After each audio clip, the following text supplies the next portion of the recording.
Give you a quick speed tour through some of my books today. I've written, well, say 9 books. The 10th book is at the printer as we speak. All of my books are, somehow one's kind of popped off the side there. I only write non-fiction, so all of my books are about real people, true stories, including the picture books that you can see there. Obviously, Banjo Paterson, Sydney Kidman and Tom Cruise. So Tom is the person I'm going to start with. I wrote my book, is it?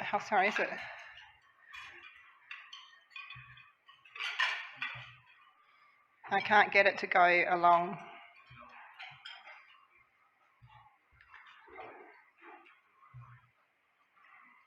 Is it? John, I need some help. Anyway, so Tom Cruise is the subject of my first book. I'm sure many of you are familiar with Tom Cruise, but for anybody who doesn't, he delivered the mail from Marie to Birdsville along the Birdsville track in the 1930s, 40s and 50s. Of course, with the youngsters I talk to in particular, can you still hear me okay? I have to explain, it's not Tom Cruise, the Hollywood movie star, who star of Mission Impossible.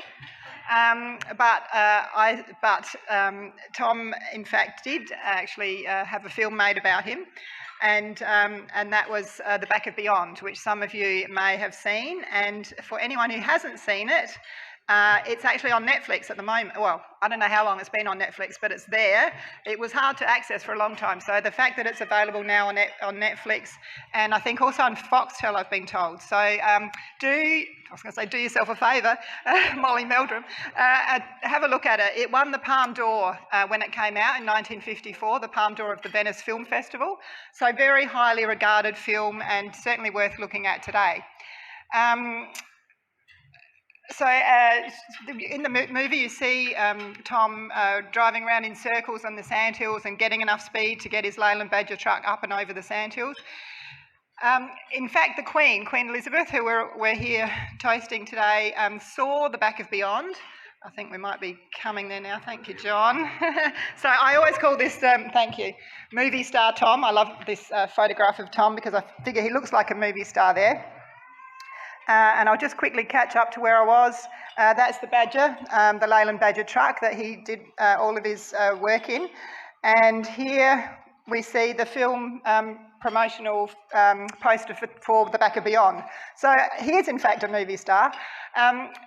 As it says up there, if you can, in small text, that it won the Venice Film Festival prize, and it also says Tom Cruise MBE. So Tom, in fact, was awarded an MBE for his service delivering the mail, and in fact, Queen Elizabeth saw The Back of Beyond when it came out in 1954. She saw it when she was here on her first royal visit on the Yacht Gothic, and personally recommended Tom for getting an MBE. So I don't think there was many people that were actually personally recommended for that award. So that's quite an honour for Tom. And there he is at Government House getting his medal. That's his daughter Pauline adjusting it, and wife Thelma there at the service.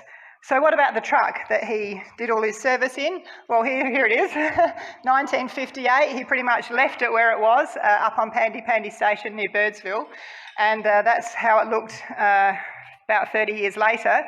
So in 1986, as one of the events for the state's 150th birthday, the Jubilee 150, a group of people got together and thought, well, let's go see what's happened to the Badger and see what we can, it's a piece of significant South Australian history. So here's Tom having a look over it. Some of its newness had worn off, as you can see. Been out in the desert sitting there for a while, but of course Tom, in his typical style, thought that if he had enough time, he could get it going again. Anyway, it was brought back to Adelaide, and then my dad was one of the people that, the key person really, that sort of formed this Leyland Badger restoration group and to restore the Badger. So Dad and Tom and a couple of other people did all the work of restoring it. That's Tom there working on the tyres. He couldn't wait to get it going again, so here he is sitting on some kind of plastic drum and wheeling around the yard. They used some land that was owned by the Department of Agriculture up at Northfield. That's all been built over now, so it was a good that they had access to that. Working on the cab, of course. Tom again. And then once it was finished, in 1999, they did a mail run reenactment. So I don't know if any of you remember that. That's my dad on the top there, getting the load together. They recreated the load from the film. So there's the old armchair, and there was a dressmaker's dummy, and the old 44-gallon drums, and drove the truck all the way from Birdsville back to the GPO in Adelaide. So that was 1999, and that's sort of what prompted me to write the book. Here's me and Tom. This is the hardcover version that came out, and as I said, I've got about 4 or so copies of this. The general book's still available in the bookstore, but this hardcover version was a special illustrated one that's got a lot more photographs in it, and there's just a couple of copies left. That one's all out of print. So for me, I wasn't somebody who, some people say, I've got a book in me, one day I'm going to write a book. Well, I was never one of those people, but somehow I found myself writing this amazing story. And then, of course, what everybody says is, well, what's your next book? So I found my way up to Arkaroola, where I heard the story of Reg Sprigg. Monica Oliphant's already mentioned. Mark Oliphant was a dear, long-term friend of Reg Sprigg. In fact, the very last letter he wrote from his deathbed in Scotland was to Sir Mark Oliphant, to basically say what an amazing friend he'd been to him. Anyway, here's Reg Sprigg overlooking Arkaroola. I don't know how many of you have been up there, but if you're ever thinking of going, it's a fantastic season right now. I was there about a month ago, and there's dirt desert peas in flower everywhere, so it's lovely.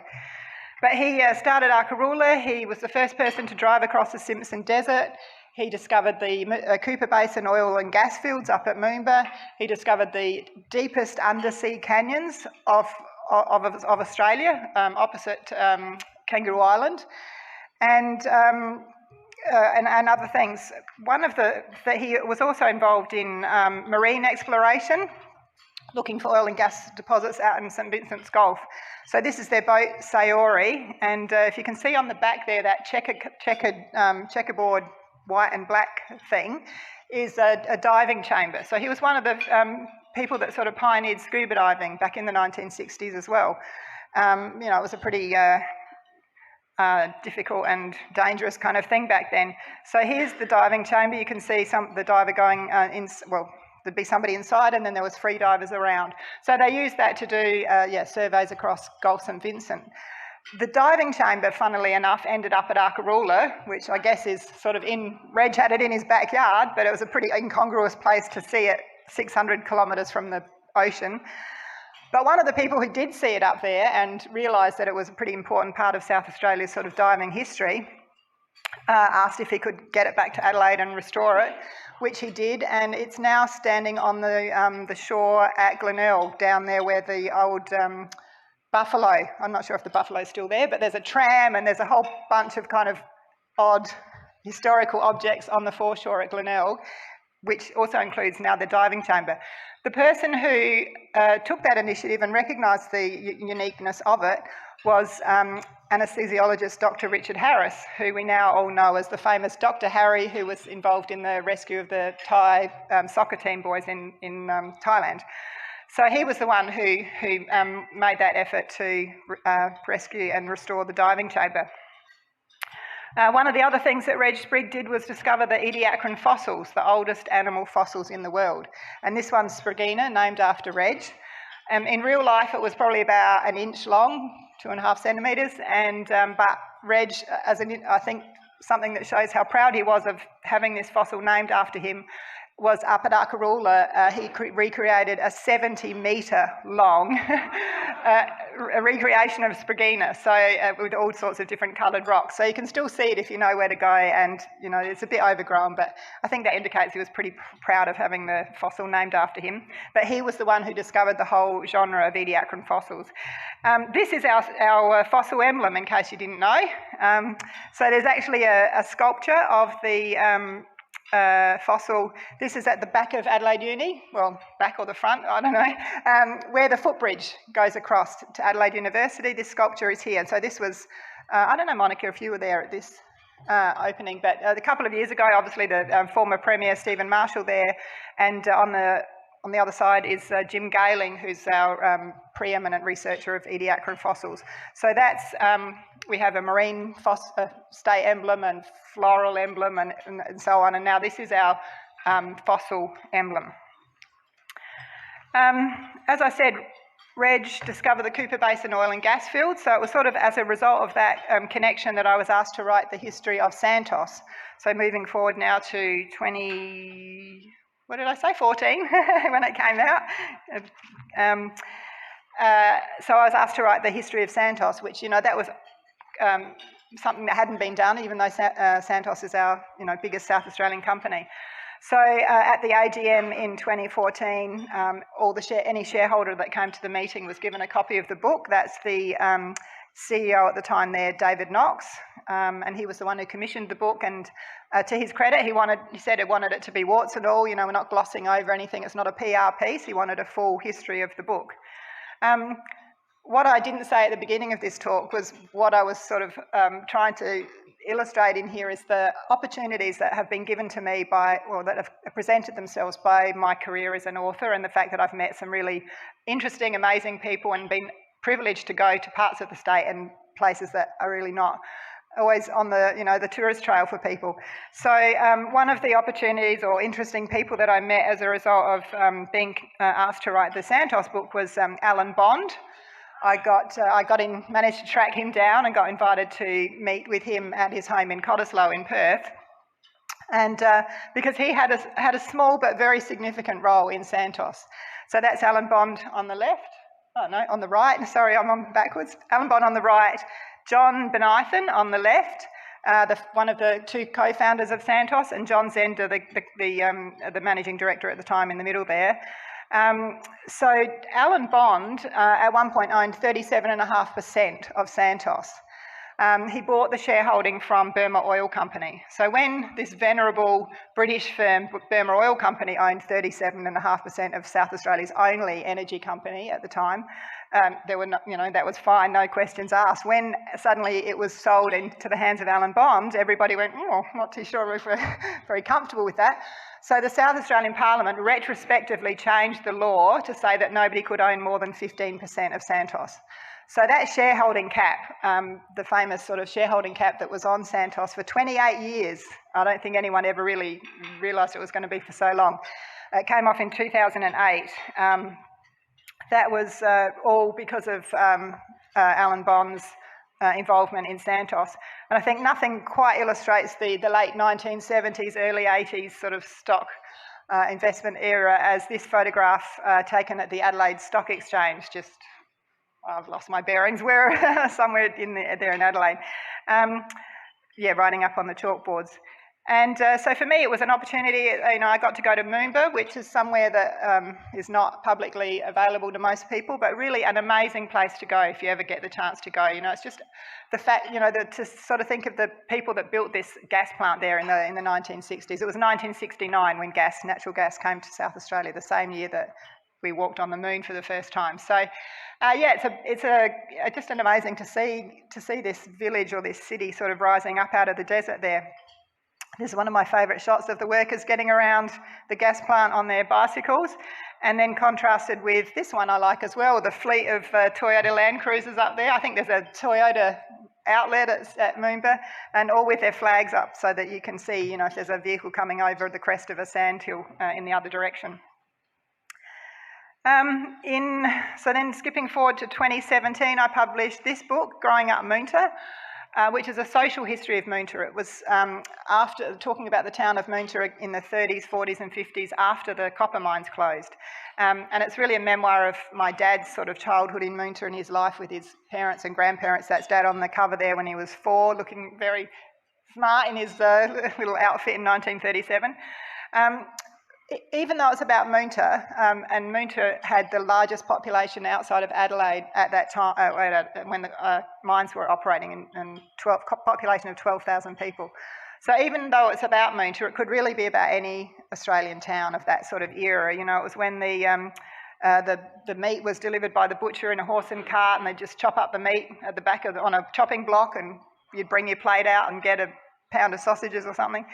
The bread was delivered by the baker's boy on a bicycle, and there was every school had a fife band where the children would play. So it's the women would be competing on Monday morning to see who would get their washing out on the line first. All of these things happened, in all country towns at the time.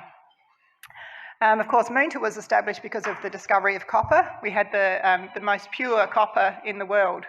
And you can see this photograph here, the ground is just green. You know, that's the copper on the surface there. And cartoonist Oswald Pryor, who was himself a Moonta son, had several books and used to have cartoons in the newspapers weekly on this quintessential Cornish miner, stout of stature. He's got a goatee beard and the candle fixed with a daub of clay on his helmet. And apparently that's where the tradition of carols by candlelight came from. It was the Moonta miners singing carols on Christmas Eve down in the mine. And so the mines that's what brought the Cornish people here. They were the best hard rock miners in the world. They said if wherever there was a hole in the ground, you'd find a Cornishman at the bottom of it. And they brought their food, so Cornish pasties and saffron buns, and we make both of those in my family still. So this is the saffron bun making. They're basically a fruit yeast bun. So the yeast obviously has to be kept at blood heat, and there's an infusion there of saffron, being more valuable than gold, the stamens of the crocus flower. And it was always very important as kids that you would make with the dry ingredients in the bowl, and then we'd make 3 whirls in the dry ingredients, one for the saffron, one for the yeast, and one for the beaten egg. And my mum would always scoff and go, "It doesn't matter, you can just put it all in at the same time." We go, no. The whirls have to be made with nice walls, so nothing would, run together until it was actually time to mix it all up. So. And then you'd wrap it all up in blankets and leave it overnight, and this one's risen up very well. And then you've got 6 dozen buns to put into bun trays and cook and glaze. So that's the saffron buns, and of course Cornish pasties. That's my dad again in his Cornish outfit. And very important, there's a lot of traditions all around the pasties. People argue about what they should include and what they shouldn't, but in my dad's life it was always important that the vegetables are chipped, not diced up on a chopping board. You just sit there and chip them up by hand.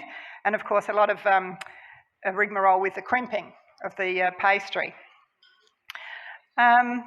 Meat, some meat in lamb, I think. So that book, I was awarded a prize from the Genealogy Society, South Australian Genealogy Society, and when that came out in 2017, which was a great honour. And I was interviewed by Richard Feidler for his Conversations show. So I'm sure some of you are Conversations listeners here. It's a fantastic show, so on ABC Radio. And you can go to the website and search that up if you want to hear the conversation with Richard. So that was quite an event to be interviewed by him. My most recent book, 2019, is the history of the AJ and PA McBride company, the wool growing firm McBride. That came out at the end of 2019 as a prelude to the centenary of the company in 2020. It was founded in 1920, obviously. So lots of events were planned to celebrate the centenary in 2020, which of course they all got kind of put on the back burner when COVID came along. But again, and for me, it was an opportunity that I got to go to some of the amazing places that I hadn't been to before. So Wilgina Station, the other person there in the photograph is the photographer. So she went around and visited all the stations. They have 10 different properties from down in the southeast. The northeast is where they sort of started up around Burra, and the northwest. So Wilgina is about 350 kilometres northwest of Port Augusta. So pretty much out in the middle of nowhere, Tarcoola, Kingunya, that sort of area. We drove up there, and for me it was a real, again, privilege to be at a place and see. We were there while shearing was happening. So Karen had to work hard taking photographs, and I just got to soak it all up. It was such a quintessential Australian scene, that they have 30,000 sheep at Wilgina. And so this is 2,000 sheep yarded up there, ready for shearing. And just seeing the sheep and the dogs and the shearers and the roustabouts all working together, and hearing the dogs barking, the sheep and the whistling, and the dogs, the kelpies and border collies and whatever, jumping over the sheep's back. And, it just felt like I'd stepped into some sort of Banjo Patterson poem of my own. So really, great privileged to be there. And there's, of course, the fleece after it's been classed and classified, and then all baled up, ready to be trucked out. So, as I said, that was my last book, but I have a book at the printer now, which will be out in another month or so, hopefully. And again, still about the outback, but not the dry, dusty outback, but the remote northwest, up in the Kimberleys, north of Broome. So this is one of the advertising banners that will greet you if you get off at the airport in Broome, Cygnet Bay Pearl Farm. And of course, I could not buy myself a strand of pearls, which I'm wearing today. So Cygnet Bay pearls on display. So this book, I was saying to somebody, is the sort of the one that I've written the quickest in a way. So I haven't got a book to show you, but this is the cover, and it's really about the story of the founding of Cygnet Bay Pearl Farm. It's the oldest Australian-owned and operated pearl farm. So it started in 1960s, and that was a time when the knowledge of growing pearls was really secret, mysterious information that only the Japanese had. And this fellow, Lyndon Brown, worked out the technique for himself, and they started up this family-owned little pearl farm, which has been going ever since. So Alison is Lyndon's sister-in-law. She went up there as a 19-year-old newlywed, and they lived for the first 7 years in a paperbark hut. So 7 years in a paperbark hut. Literally, that's strips of melaleuca bark, just woven with a wire frame. And there she is inside, and she loved it. As you can see, it was pretty much open to the wildlife, so she had king brown snakes and pythons that were stalking, or that would come into the house, but also stalk and take the chickens and the goats that they had there for food. But she loved it, and living with the local Bardi Jawi people, they taught her fishing and how to prepare turtle meat and dugong and all those kind of things. She still loves it, and she'd still be living in the paperbark hut if they hadn't have had 2 children and needed a slightly bigger house. And this is what they were all there. Oh, hang on, no, back. This is what they were there doing. This is the pink tartar maxima oyster, which is the largest oyster in the world. So the shell is larger than my outstretched hand. You can see the pearl in there. So much larger than the traditional Japanese pearls that you see the Queen wearing. And in fact, Cygnet Bay's grown the largest gem quality pearl in the world. So they've been offered $1 million for that pearl, but you can go and see it in their jewellery shop in Broome. And here they are classing the pearls, like diamonds are classified by colour, cut, carat, and the 5 Cs or whatever. Pearls, it's also 5, I think it's, I have to look at my list. Colour, complexion, lustre is one of the most important things, size and shape, obviously. So that's a quick speed trip through my writing journey. I'm happy to answer questions if we've got any time. I can see Monica's edging over to tell me to stop. So thank you for inviting me, and I hope you've enjoyed hearing a little bit about some of our South Australian history.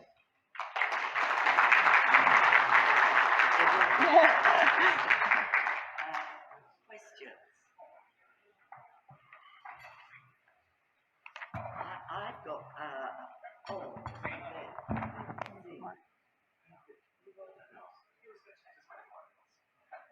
well, I've got a question to start off with. Yeah, come here. Oh, sorry. Why did you go from science to book reading, immunology to book writing? Why did I go from science to book writing? So I guess I was at Stanford University in a department with Nobel Prize winners, and kind of thought, I'm not sure I love it as much as I need to be. You know, I'm not as passionate about it as some of these other people around me. I wanted to travel and play sport and stuff. So I didn't feel like I really had enough fire in the belly for a career in science. So then I became a science writer, and I worked at Harvard Medical School and then also back at Stanford doing science journalism. And then the Tom Cruise story came along, and so since then I've gone way into the writing side and dropped the science. Although now I'm kind of put my foot back in. I work for the Royal Australasian College of Surgeons for a couple of days a week doing editing work for them. So I'm back with the giant 200-page reports that go into the Medical Services Advisory Committee in the Department of Health in Canberra and sort of say, change the semicolon to a colon and do the editing there. So yeah, I'm kind of wearing several hats at the moment. Thank you very much, Kristin. Fascinating story. What next? Have you got another book in the stages there? No, not yet, because I feel like we haven't quite got this one out the door. I'd probably like to do another children's book. I have one that I've written, which is called Birdsville and Chicken, which contrasts Birdsville in Queensland with Chicken, Alaska, which is another little remote mining town in Alaska. So I've got some ideas and things, but we'll get this one sort of out the door, and then we'll see. Sometimes things just come along, like the commissioned works that I've been asked to do have been, it's been an honour to be asked to do them, and they've sort of cropped up. So I've been lucky to be able to alternate between the big company histories and the children's picture books, and then some of the passion projects that I do for myself. Yeah. Sorry, that kind of semi-answers my question. So, sorry, I'm an economist. And I wanted to kind of ask a little bit about like the economics and kind of like how much that plays into your topic choices. How does it work? Yeah. So in a sense, saying like when you pick a topic, so obviously if you have to commission books, then there's clear like they kind of give you some idea of what they want to have, and then you basically take that up. But for the books that you kind of write for that you write on your own, you pick a topic with kind of in a mind of like, who is the audience for that? Who can I sell you that? Or do you just pick on like, I like to write about this? Yeah, not really. So it is hard to make a living as a creative sort of, as an author. And I've been lucky. I was just doing this for 14 years. And then I sort of thought, oh, maybe I'd like to get a job. And that's what led me to the College of Surgeons, which is great as a part-time job. But yeah, I've been lucky that the commissioned works do pay the rent and pay to make a living. I've got a family to support, but they also then fund the other books that I write, and they just go to the general publishing industry, where you basically write the book and then you try and sell it to a publisher, and they might take it or they may not. And if they take it, they'll say, oh yeah, well, we'll pay you 10%. That's your royalty, which for so your book that sells for $30, I get $3 of that. So it's hard to make a living out of those projects. So those, luckily for me, I've been able to sort of alternate them with the commissioned ones. And if it's a children's picture book, you've got to split your 10% with the illustrator. So you've got to be churning those picture books out one a month if you want to try and make a living like that. So yeah, it is a kind of a tenuous thing, but I've been fortunate in the way that I've been able to string different projects together. Yeah. Kristin, I have a last question. We have time for one. Did anyone ask you to airbrush their past history? Like Santos said, be very honest. But did anyone tell you not to be so honest? No. I guess McBride's, there were no skeletons in the closet. I've written the history of the Cruising Yacht Club down at North Haven. And again, there wasn't any, any dark secrets there. Santos, when I was asked to write that book, David Knox, to his credit, said, we want warts and all. It's not going to be a puff piece for a PR thing. And readers can see through that straight away. There's enough people that know the story that they know if they're reading it that you're just glossing over or trying to highlight, things. So he said, warts and all. There was a death. I'm trying to think now. There was a plane crash. There was a couple of things that in Banji in Indonesia was a bad one. Lisa's nodding. But it's important. It's part of South Australian history, and all that stuff needs to be in there. And for me, as an author, it was important that I knew that I had the freedom to do that.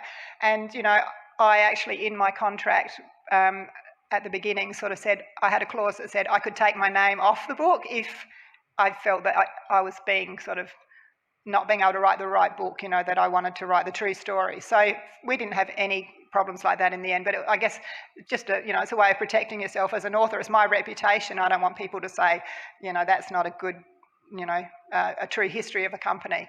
So unfortunately, I didn't need to, bring any of those clauses in. But it's something that needs to be addressed at the beginning, so you know what you're writing and the client knows what they're getting. And for me, it's always been a very smooth relationship, which is good. Thank you so much. And in thanks and recognition of your talk, certificate of appreciation, a little teddy bear, and money that is raised on the tables goes towards the charities that we support.